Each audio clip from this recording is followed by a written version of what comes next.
Halo adik-adik, ketemu lagi di channel BA Eduka. Di video ini, kita akan melanjutkan membahas soal NBT Pengetahuan Kuantitatif part yang ketiga. Sebelum kita lanjut ke pembahasan soalnya, jangan lupa untuk subscribe, like, and share video ini sebanyak-banyaknya ya. Soal yang pertama, di antara 5 bilangan berikut yang habis dibagi 2 adalah... Nah, untuk mengerjakan soal semacam ini, kalian tidak perlu mengecek satu persatu opsi A sampai E untuk mengetahui mana jawabannya. Tetapi untuk mengerjakan soal semacam ini, ada trik khususnya. Bilangan yang habis dibagi 2. Nah, bilangan yang habis dibagi 2 ini adalah bilangan yang genap. Jadi, bilangan yang habis dibagi 2 adalah bilangan yang genap. Oke, dari opsi A sampai E, kita cek satu persatu manakah yang merupakan bilangan genap. Nah, bilangan genap itu merupakan bilangan yang satuannya 0, 2, 4, 6, ataupun 8. Nah, dari opsi A sampai E, yang merupakan bilangan genap itu adalah opsi yang B. Karena 19.520 ini merupakan bilangan genap sehingga pasti habis dibagi 2. Soal nomor 2, bilangan berikut yang habis dibagi 3 tetapi tidak habis dibagi 5. Nah, bilangan yang tidak habis dibagi 3 namun tidak habis dibagi 5, ini untuk mengerjakannya juga ada triknya. Caranya adalah, bilangan yang habis dibagi 3 itu, untuk mengetahuinya, kita menjumlahkan semua bilangan lalu dibagi dengan 3.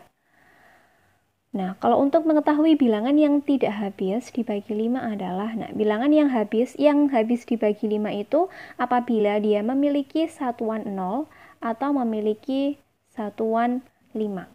Nah, kalau bilangan-bilangan yang memiliki satuan 0 dan 5 berarti dia habis dibagi 5. Berarti kita cari yang dia tidak habis dibagi 5. Ini berarti bukan karena dia bakalan habis dibagi 5.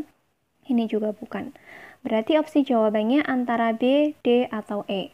Nah, untuk di antara opsi B, D, sama E ini kita cari manakah bilangan yang dia itu apabila dijumlahkan keseluruhan bilangannya, dia bisa dibagi dengan 3.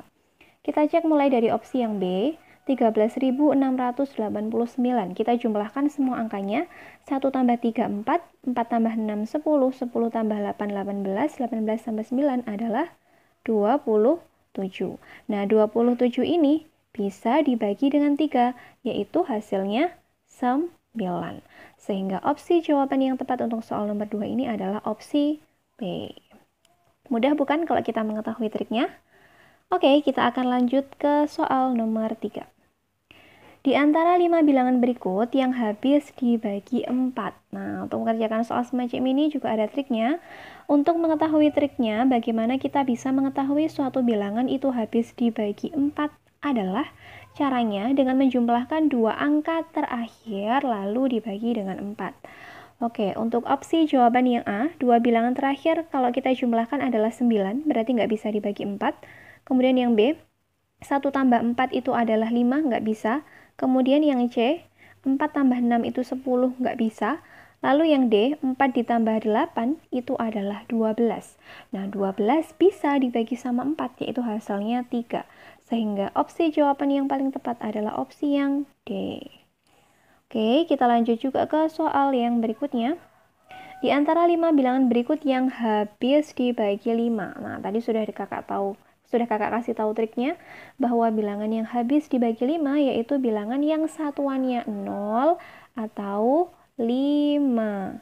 Manakah di antara opsi sampai A sampai E yang satuannya 0 atau 5? Ya, betul. Jawabannya adalah yang C. Lanjut ke soal nomor 5. Oke, kurva Y sama dengan AX kuadrat ditambah 2X plus 1, di mana A tidak sama dengan 0, memotong sumbu X di 2 titik yang berbeda. Pernyataan yang benar adalah, nah ini soal kelihatannya agak sedikit sulit, tetapi sebenarnya kalau kita tahu triknya, ini soalnya gampang. Apakah kalian masih ingat sama materi diskriminan?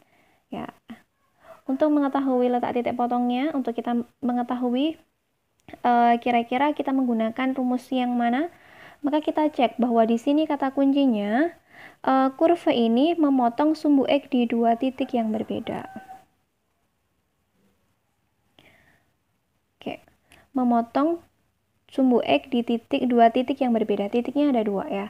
Diskriminan, itu kan ada diskriminan lebih besar dari 0, ada diskriminan sama dengan 0, dan ada diskriminan kurang dari 0. Apabila dia memotong atau sumbunya, kurvanya itu memotong di 2 titik yang berbeda, maka D lebih besar dari 0. Tapi kalau dia hanya memotong di 1 titik atau kita sebut dengan menyinggung, maka diskriminannya sama dengan 0. Dan apabila kurvanya itu tidak memotong dan tidak menyinggung, berarti diskriminannya kurang dari 0. Nah, di dalam soal ini dijelaskan bahwa kurva ini memotong sumbu X di dua titik yang berbeda, sehingga kita menggunakan D lebih besar dari 0. Nah, kalau kalian masih ingat, rumus diskriminan itu sendiri adalah B kuadrat min 4AC. Nah, dari pernyataan ini, dari pernyataan yang ada di dalam soal, persamaan Y sama dengan AX kuadrat plus 2X plus 1. Berarti A-nya adalah ya A ini, kemudian B-nya adalah 2, dan C-nya adalah 1. Kalau sudah kita dapatkan nilai A, B, C-nya, maka kita langsung masukkan ke rumus diskriminan. B kuadrat, yaitu 2 kuadrat, dikurangi 4 dikalikan A dikalikan C-nya 1. Lebih besar dari 0 ya. Tadi kan karena memang diskriminannya lebih besar dari 0. Lalu kita kerjakan berikutnya, 2 kuadrat adalah 4 dikurangi 4 kali A kali 1, yaitu 4A, lebih besar dari 0. Nah, untuk kita mengetahui berapa nilai A-nya, maka min 4A ini kita pindahkan ke ruas kanan, sehingga yang awalnya bernilai negatif, dia akan bernilai positif. Jadi 4 lebih besar dari 4A. Nah, karena kedua ruas ini ada angka 4-nya, maka kita bagi dengan 4. Jadi 1 lebih besar dari A.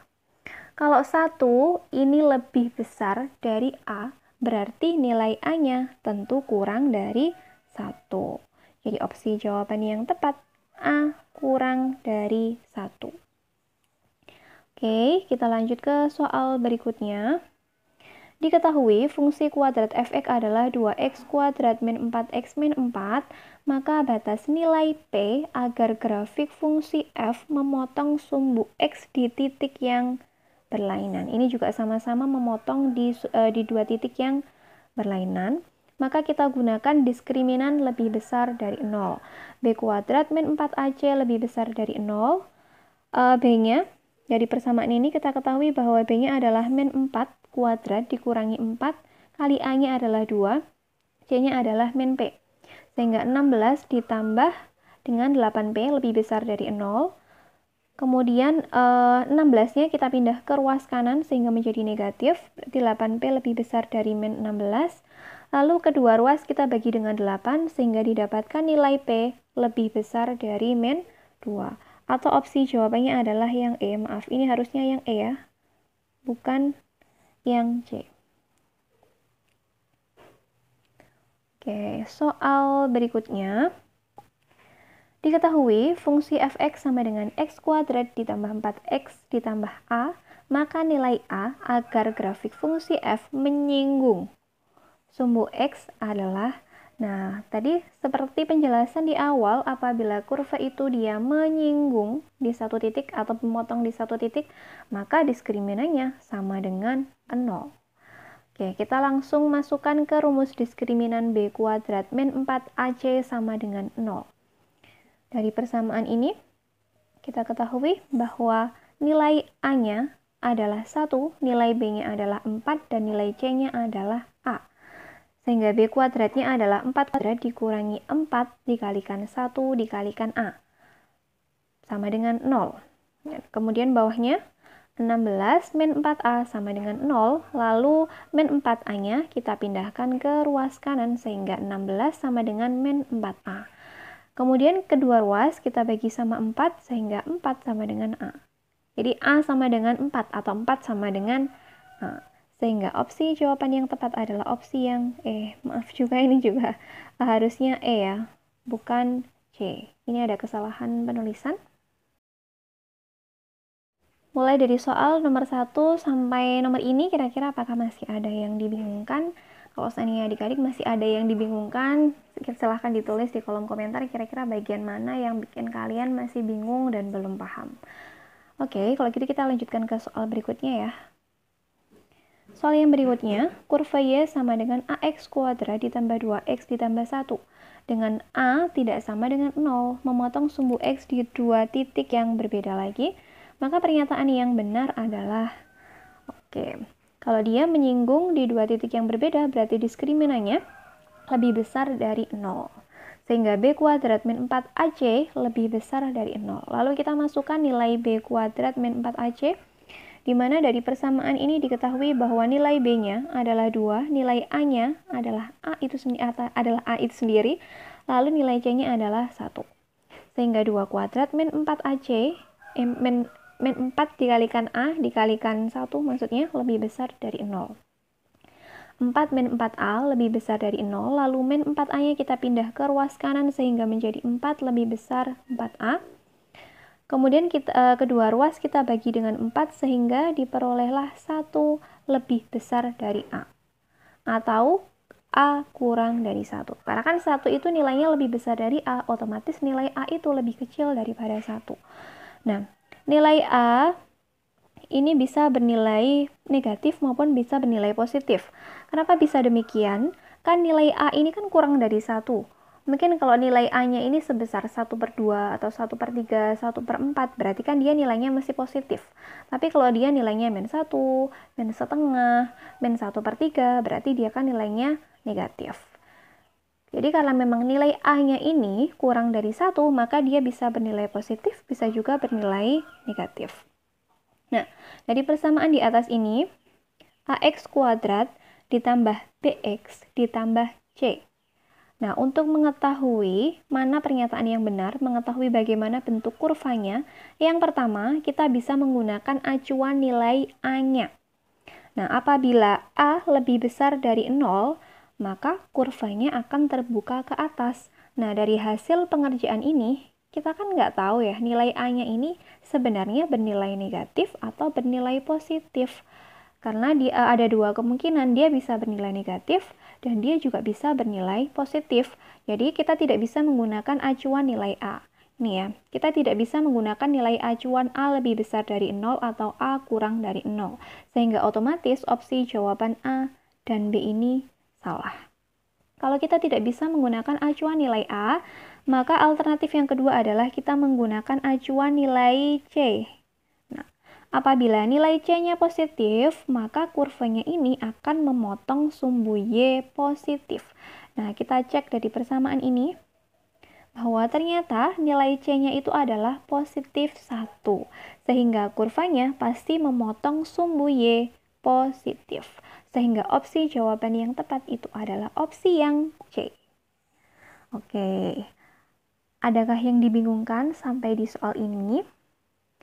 Nah, supaya kalian nggak bingung, kakak berikan satu soal untuk men-challenge kalian. Kira-kira tadi dari soal pertama sampai soal akhir yang sudah kakak bahas, apakah kalian sudah paham ataukah belum? Untuk soal yang terakhir ini, silahkan kalian coba mengerjakan, lalu tuliskan jawaban kalian di kolom komentar. Demikian tadi pembahasan soal SNBT Pengetahuan Kuantitatif part yang ketiga. Semoga penjelasan yang kakak berikan bisa dipahami dengan baik oleh adik-adik. Dan sampai ketemu di pembahasan soal SNBT yang selanjutnya.